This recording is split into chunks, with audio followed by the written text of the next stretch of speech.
So Merab, the machine Dvalishvili, plans to bring his Georgian brother Ilia Topuria, the Spanish Conor McGregor, into his corner for his fight against Umar Nurmagomedov at UFC 311. Um, awesome. I think that's great, and I think bear with me for a second because I'm going to be talking a lot in plot armor language. I think this is incredible for the whole um, Dagestani grappling meets its match sort of thing. Because for some time now I've been talking about a potential fight between Ilia Topuria and Islam Makhachev because I feel like Ilya is quite literally done with featherweight, and I think he deserves to be done with featherweight, and he deserves to move up to light heavyweight just given who he beat recently and who he beat before that.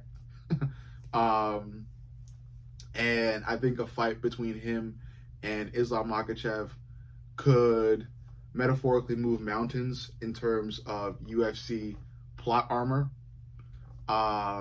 Because as we all know, there is a top dog in the world of grappling in the UFC and likely in MMA in general. That top dog is the Dagestani grappling style and Dagestani fighters in general. We could also kind of make the same claim for Russian fighters in general, but I'll just stick with the Dagestani theme. And these Dagestani fighters, Khabib, Islam, now Umar, they're dominant. They're dominant. They're next level when it comes to grappling, and they are what's in right now.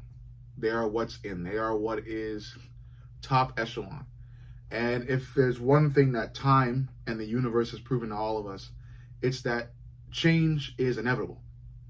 Change is a factor. There's going to be a new style of fighting that is going to one day trump the Dagestani fighting style.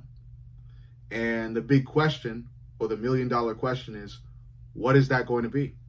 And there is now a budding argument for it being the Ilia Topuria experience and the students that may come forth from Ilia Topuria. It's still not certain that there may be students coming forth, with this style, but still, there's a new Georgian style, Georgian, Spanish, whatever you may call it. But for now, I don't really have like a full national geographic name. I'm just going to stick with the Ilia Topuria experience, and I'll see where that goes. But for now, the Ilia Topuria experience may be the next thing, universe and time scale wise, to overshadow the Dagestani grappling style. The only way it will do that is if Ilia Topuria can beat Islam Makhachev, or if Ilia Topuria beats Islam Makhachev. If Ilia beats Islam, that opens up a whole new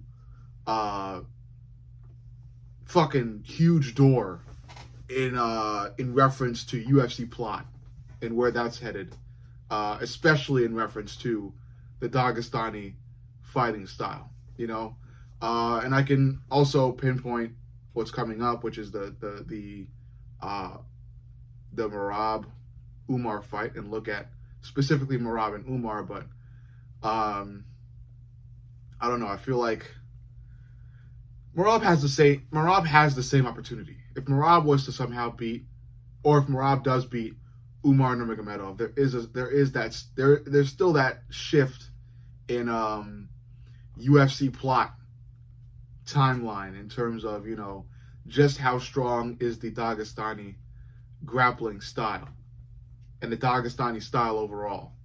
Because if Merab's able to beat Umar, then you may start thinking about certain fighters that could beat Islam, and who could have beat Khabib and stuff like that. So Merab has the same opportunity. I am still choosing Merab to win, so I believe in that opportunity. But yeah, going back to the main topic of this video, Merab is bringing Ilia into his corner, and I think that's big for Merab. I don't think it does, because what I could say is, okay, wow, Merab's bringing Ilya into his corner. That's going to do wonders for Merab's striking. I don't think that's the case because I haven't really seen Merab striking around Ilya or doing a lot to learn from Ilya in terms of boxing and things like that. And Merab has his own brand of striking. He's much more mobile. In other words, he's kind of bouncing around a lot of the time, and that's to be expected because of how strong Merab's cardio is and his pace is. So he's constantly moving in and out of the pocket, around his opponents, because he's got energy for days. And it's not really like Ilya. Ilya is more of a predator. He stalks his opponent.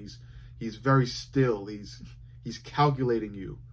And we can see that in many fights that Ilya has fought before. So I don't think Ilya being in Merab's corner is going to do much for Merab's striking. I think it's going to do much for Merab's plot armor.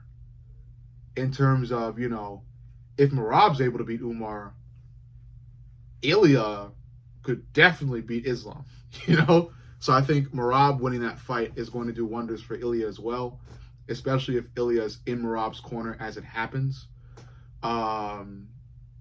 Because let's say Merab beats Umar and Islam beats Arman.